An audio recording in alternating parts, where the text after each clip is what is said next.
OWS Week has been chasing up actions all along the Watchtower, beginning with Portland's Candlelight Vigil against austerity cuts that saw protesters occupy the office of Senator Ron Wyden against austerity cuts to social services and public programs. Stop ICE Holes rally then stormed the county sheriff's office as part of several actions by Portland's Culture of Resistance and International Human Rights. But Lansing, Michigan's rally at the Capitol really rocked the Casbah, with massive protests against far-right legislator called Rights to Work slipped into law without debate or public input. Michigan workers and occupiers joined thousands of union members and allies to protest the latest assault on workers' rights. Then it was on to Chicago for the Fight for 15 rally and March Stand Up Chicago, when various Occupy Chicago groups and 20 community organizations and unions gathered at the Magnificent Mile to rally for a higher minimum wage for service industry and retail workers. Los Angeles has also developed a culture of resistance to the 1% rule, and to prove it, Stop LAPD spying action turned out to demand accountability from the police. And last but not least, the D.C. veterans held a panel discussion on employment, homelessness, mental health, and benefit delays affecting veterans, their families, and communities. An injury to one is an injury to all. December the 10th, 2012 was International Human Rights Day, and activists in Portland, Oregon were in the streets. A Stop ICE Holes rally organized by Portland Jobs with Justice Act and other Portland occupiers was held at the county sheriff's office. Now, activists aim to hold local law enforcement accountable for ICE immigration holes which target Hispanic Americans and other minorities suspected of being in the U.S. illegally. The holes often end in deportation and separation of families, and local activists feel the county should not collude with federal immigration enforcement. A candlelight vigil against austerity cuts was held in Portland later in the day, and Portland 99ers occupied the office of Senator Ron Wyden with a vigil against future austerity cuts to social services and public assistance programs. Overpass Light Brigade participated in the event, and citizens expressed their frustration with current government infrastructure, along with their hope that elected officials will devise a fiscal budget plan which alleviates the burden on everyday people. Right-to-work laws are laws that prohibit both the close and union shop in slightly less than half the states. Right-to-work supposedly secures the right of employees to decide for themselves whether or not to join or financially support a union. The historical impact of such laws has been to allow significant exploitation of labor, causing workers to have little or no options for negotiation of wages and benefits, as well as extremely limited recourse if laid off or wrongfully terminated. In Madison, Wisconsin, we saw this for 6 weeks in February of 2011, and there were so many people that came from all around the country to support us, and this is a very important fight. We need to continue. We need to stand up for ourselves. Now, why is this an important fight? Give me a chance to get this glove off first. I don't want to shake the camera. Kathy, why is this an important fight, and why should viewers care about it? Viewers, this is an important fight basically because people's rights are slowly being eroded. People do not see what is going on. They don't. In right-to-work states, the average wages are much lower, education systems are lower, workplace safety standards are lower, just basically standard of living is lower. Right-to-work states, if you compare them to union states, are just at a deficit. States with strong manufacturing, teaching, transportation, and other unions have generally had workers who enjoyed a better standard of living and had access to better education. Occupy is a harbinger. Occupy was the first movement that demonstrated a renewed culture of resistance since the Cultural Revolution began in the 1960s in this country. We abandoned the American Cultural Revolution shortly thereafter. I would pin the year at 1980, in fact, when we traded in a resistance movement for a few dollars more, when we thought we could have infinite growth on a finite planet with no consequences. But it's back. The culture of resistance is back, and it's spearheaded by Occupy. And other groups have joined in now within the last year. So unions, for example. Permaculture is a major contributing force. It's been around for a while, but now is being largely and widely adopted by organizations that previously weren't interested. So we have unions, we have organizations, we have school teachers, we have policemen, we have first responders of all kinds, and many people in those groups are finally catching on that the only thing the only thing that we've ever had is resistance. And Occupy is leading the way and continues to lead the way. It's a very exciting time. The state of Michigan, once a bastion of U.S. industry and a strong union haven, has declined as manufacturing jobs were outsourced, and many of its municipalities are now under harsh austerity management. Basically, the governor is saying that it means one thing, and labor is saying it means something else. The governor is saying that it means that people should be able to choose whether or not they want to pay to be in a union, but that's not what the labor movement, myself included, believe it to be. Well, then we'll be like states like Mississippi or states that are currently right to work right now. Those states have lower wages. They have less insurance coverage, and that means less food on the table and less of a means to take care of their families. The state's far-right legislature slipped right-to-work legislation into its recent lame duck session without debate, without public input, and Michigan workers countered the attack with massive demonstrations in the past week, beginning on Thursday, December the 6th, when union members and supporters gathered inside of the Capitol building in Lansing and were forcibly assaulted and pepper-sprayed by police, with at least 8 arrests. This did not deter Michigan workers who gathered in thousands on Tuesday, December the 11th, to protest the most extreme anti-union law Michigan has ever seen.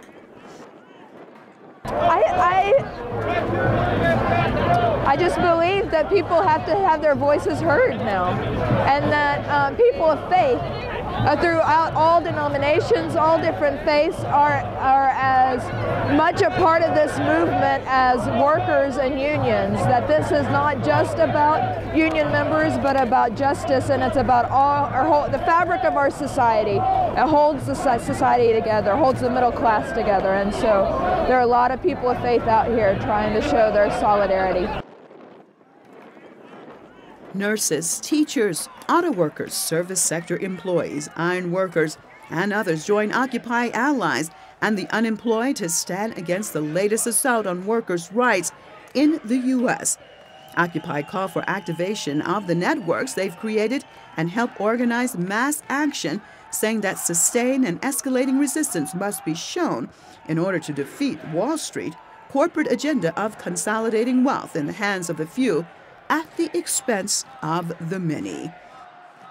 Why are you here today? I'm here today as a union worker joining my brothers and sisters to protest this rammed through bill that takes away rights of workers, in my opinion, and all of our opinions. The right to work is right to work for less. It's basically designed so that a group of corporate monies were spent to push this legislation through so that they could earn more money. And what it does is they're pushing it as if it's for workers to give them voice and the right to not be part of a union. Well, that's already federally protected. They don't have to be part of a union. However, they do have to pay a service fee before what's going on today in order to cover the costs of their federally protected right to be treated as if they were part of the union. What happens today is it takes that away, and it diminishes the union and the voice of the worker. It was apparent in Lansing that many workers agreed with them. Mounted police use riot control to keep protesters at bay as the elite's puppet politicians thumb their noses at the people and pass the law anyway. The swelling culture of resistance surged toward Chicago and culminated in the Fight for 15 march and rally held by Workers' Organizing Committee of Chicago on December the 13th and well attended by Occupy union and community allies. WOCC's Fight for 15 campaign demands a higher wage for downtown Chicago's service industry and retail workers. 99ers descended on the magnificent mile calling for a minimum wage increase from $8.25 to $15 per hour. Minimum wage workers can barely provide a subsistence living for themselves and their families as they work hard for corporations whose CEOs earn an average of $4,011 per hour. This income disparity creates economic hardship for thousands of workers who are forced to turn to public or private assistance just to get by. What are the people who march in this? What are they expecting the end result to be? That we are able to take care of our basic needs, that we are able to put, we won't have such a struggle putting food on the table, that if we get these good paying jobs, that we hope that our communities can be better, because better paying jobs means like that's more money going into the community, that's more money going into the schools.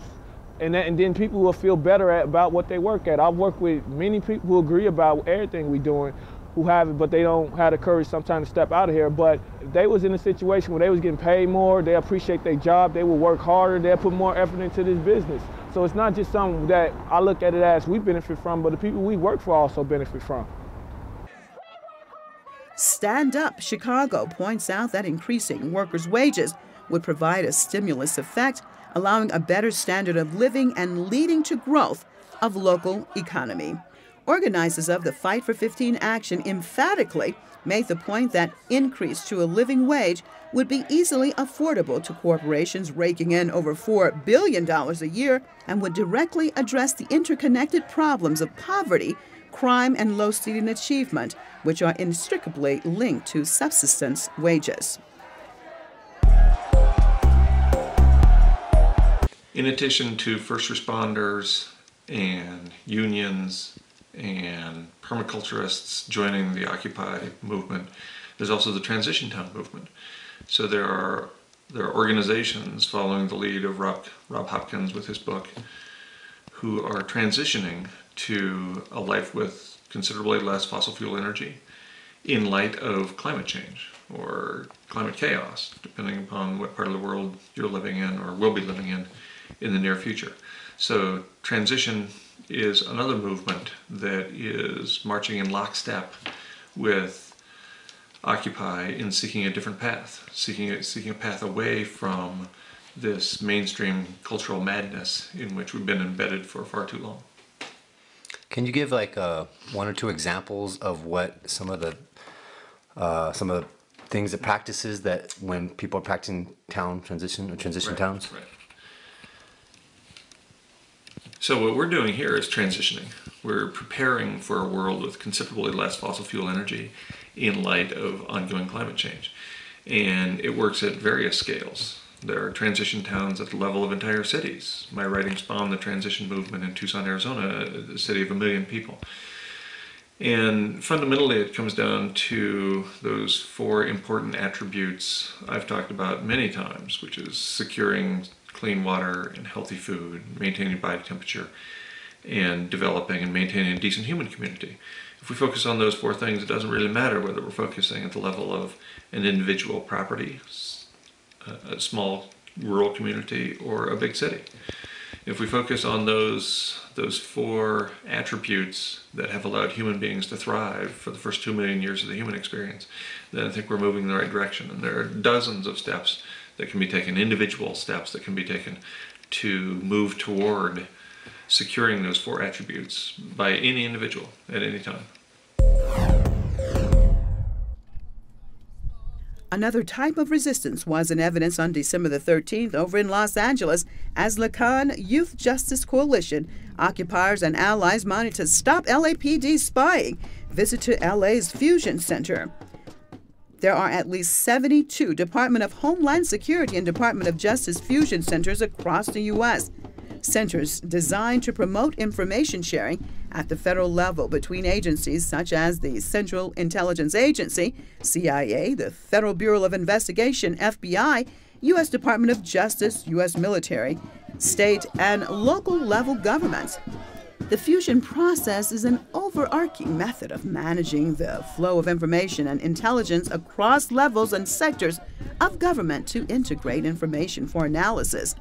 LA activists eliminated the doublespeak, calling the center what it is, a domestic spying operation. Organizers and allies held a press conference and speak out, followed by a rally and picket to expose the Fusion Center and demand accountability from LAPD. Intel gathering Special Order 1, iWatch, and Trapwire Technology spend vast amounts of taxpayer dollars to target activists and people of color for suspicious activity reports which seldom result in convictions. Even mainstream media has reported that DHS fusion centers are pools of ineptitude and civil liberties intrusions, and local analysts have written inappropriate and potentially illegal reports about constitutionally protected activity. These Big Brother spy operations have so far cost Americans $1.4 billion. LA 99ers came out to say, enough is enough.